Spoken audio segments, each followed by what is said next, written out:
I've had more than a few comments suggesting that I should consider JLC, so I'm here on the Upper East Side at the Jaeger LeCoutre boutique asking to see their new releases. I made the appointment ahead of time and I asked my friend to join me for the visit. The salesperson was extremely nice and welcoming and immediately brought out a trio of the new master control, all the way from the simple time and date up to the perpetual calendar. But I was attracted to the simpler date version.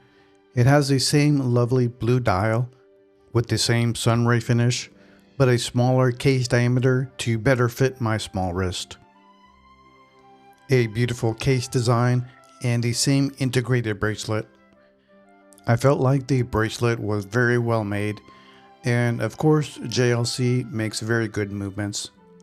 But as I was putting my name down to register interest, I found out that it required a 30% deposit to register interest, and I wasn't quite ready to put down 30%. If I put down the deposit, it would lock in the price and it would lock in my place in line. But since this was my first time seeing this, I wasn't quite ready to commit. But on to Lange Söhne, which is located right next door, another brand that I've been considering adding to my collection over the past year or so. It's been said that their movements are finished on par or even better than Patek Philippe. But I'm more struck with their asymmetric dial design, especially with the Lange one. And I was interested in the Saxonia annual calendar, which is 36 millimeters and better fits my smaller wrist. But in the end, when I think of Lange Söhne, I think of their distinctive asymmetric dial. And this would be the first one that I would go for. It's just a matter of finding the right size for me and the right dial combination along with the case. This is a little longer one, but I wasn't attracted to the color of the dial, but it was a great size for me. This is a longer one, but this would be my ideal configuration if this was available in a little longer one. Because of their high level of craftsmanship, I am keeping the door open for entry into this brand. After the morning of watch shopping, we're ready to take a break for a light lunch. We both decided to get the lobster roll, which was well presented and delicious. Of course, I was wearing my 5167A, very quiet luxury and extremely pleasant to wear.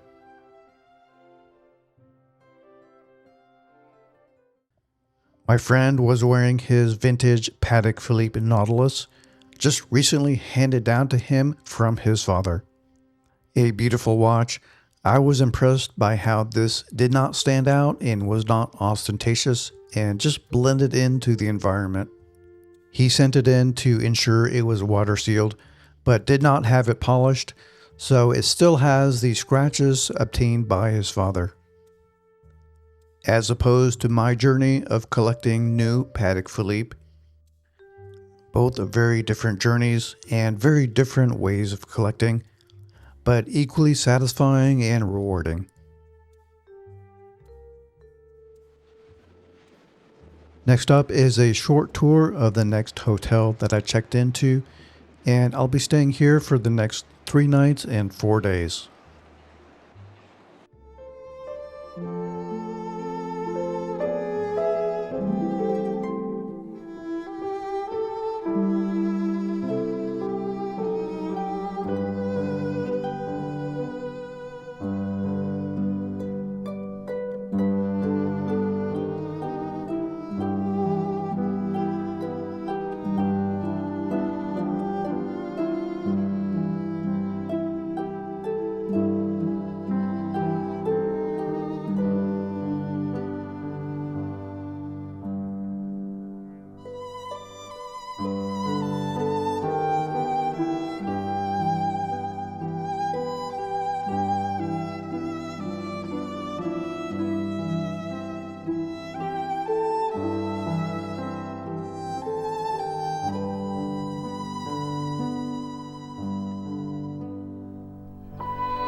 I wore my 5167A for the entire New York City trip.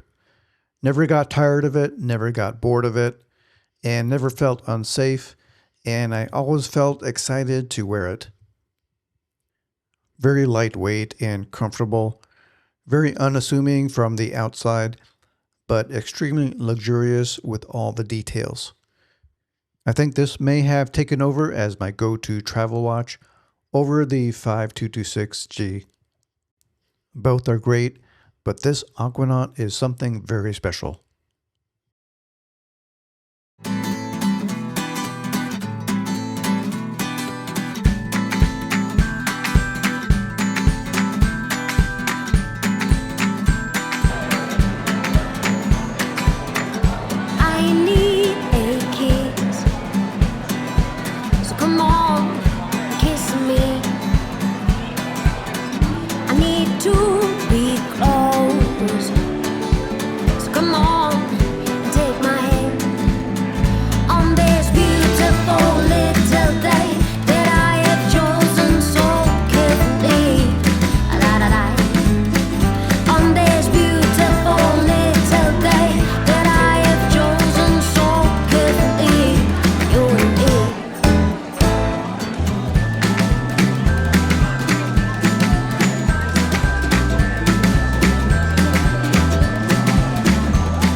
Before walking through Chelsea Market, I met up with another friend for a quiet lunch.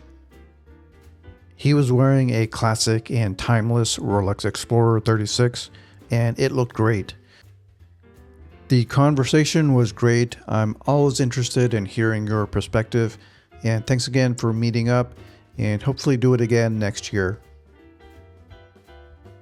Afterwards, I met up with another friend in a meatpacking district to visit the Leica store and the Rolex boutique. He brought along his M11 and a beautiful 50mm Summicron lens. The Leica store has a great selection and a friendly staff, and the salesperson had a very cool looking self-modified and self-built watch. My friend from New York City was hoping to put down interest for the Rolex Explorer 2, but the staff was very busy at the time, so we ended up visiting the Tudor boutique, which was right next door. And again, I couldn't resist trying on the Black Bay 54, which just looked great on my wrist. On the other hand, this Tudor may look great in pictures, but it is so thick and large and heavy, does not really wear well on the wrist.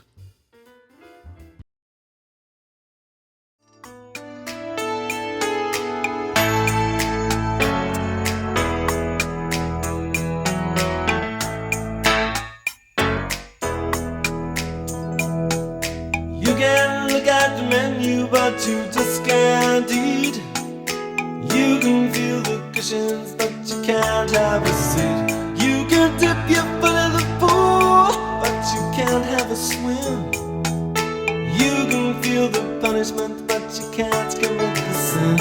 And you want her, and she wants you. I tried to have dinner at Sema, a 1 Michelin star restaurant in New York City, but I was not successful. They only take reservations for parties of 2 or more, but I heard they take walk-ins if you arrive early. I arrived 30 minutes before opening, but the next open slot was 2 or 3 hours later, so I did not feel like waiting around.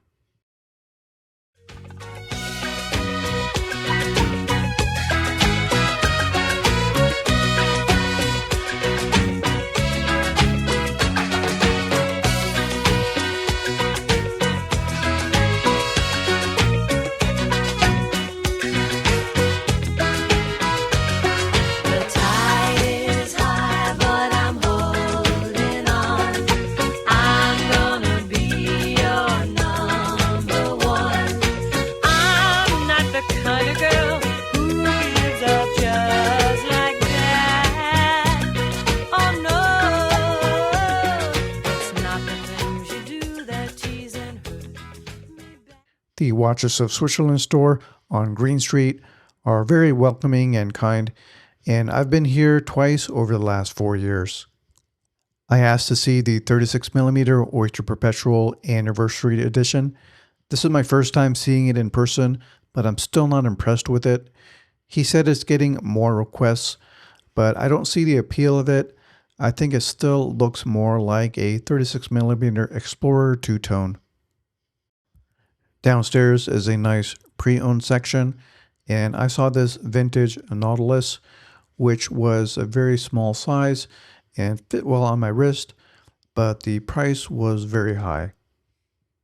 And a couple examples of vintage Omega, a vintage 1960s Speedmaster, and a 1960s Railmaster.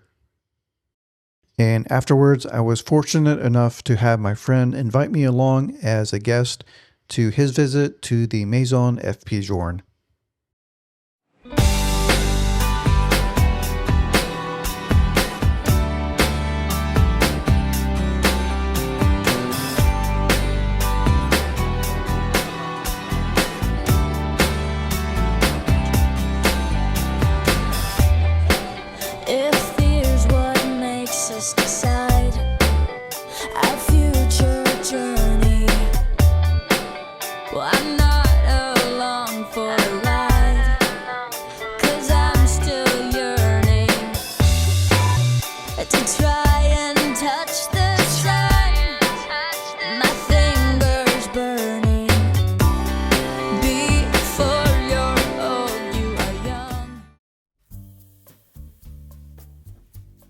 I didn't visit too many pizza places in New York City this year, but Prince Street Pizza was very close and it was worth the visit.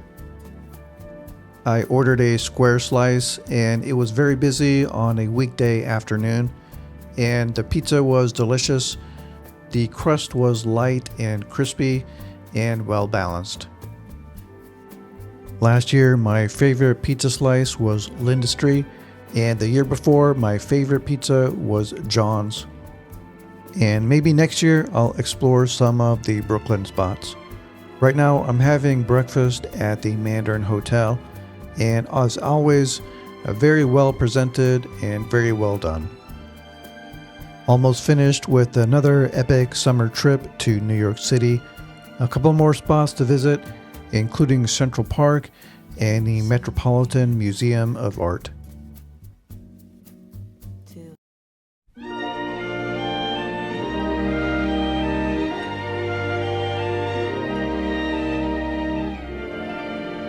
Summer journeys to Niagara and to other places aggravate all our cares. We'll save our fares. I've a cozy little flat in what is known as Old Manhattan. We'll settle down right here in town. We'll have Manhattan, the Bronx and Staten Island too. It's lovely going through the zoo.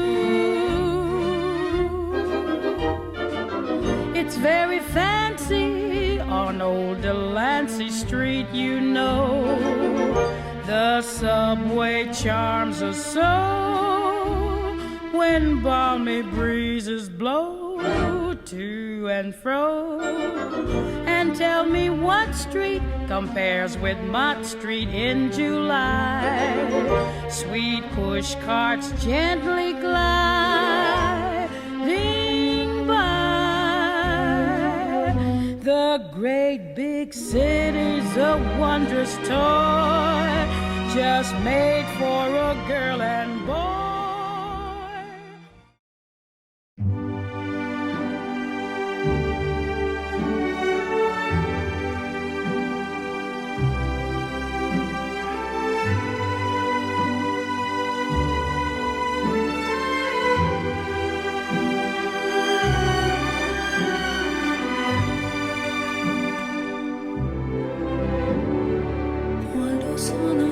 Sogno all'orizzonte, mancano le parole.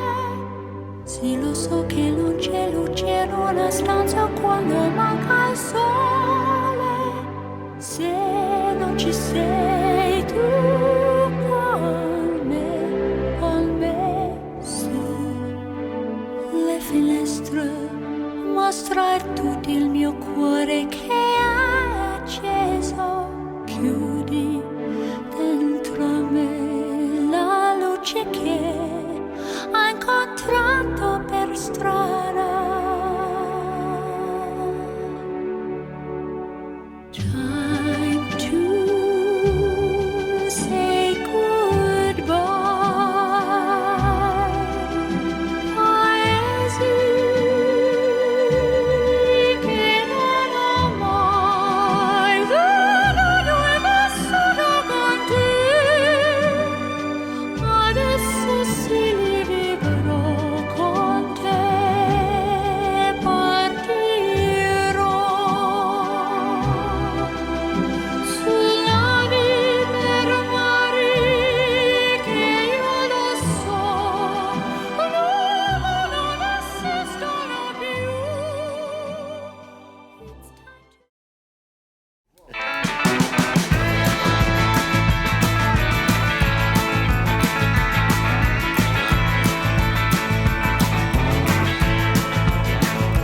We don't run, we don't compromise, we don't quit, we never do. We look for love, find it in the eyes of me, in the eyes of you.